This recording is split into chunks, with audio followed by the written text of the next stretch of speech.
ક્યાં વયું ગયું પાણી? કોણે પાણીને ખેંચી લીધું? આગે. કેમ?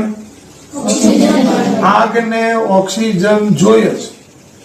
એટલે ક્યારેય બી બળવાની પ્રક્રિયામાં તમે એવું કહી શકો કે ઓક્સિજન સાથે પ્રક્રિયા થાય તો જ બળે, અને બળે એટલે ઓક્સિજન સાથે પ્રક્રિયા થતી જ હોય.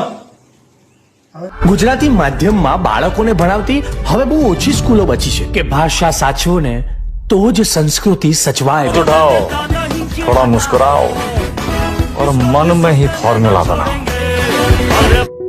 और पढ़ाई करेंगे, कैम्ब्रिज जाएंगे, ऑक्सफोर्ड जाएंगे, पीएचडी करेंगे मैथ्स में. अपनी तकदीर जो अपने हाथों लिखी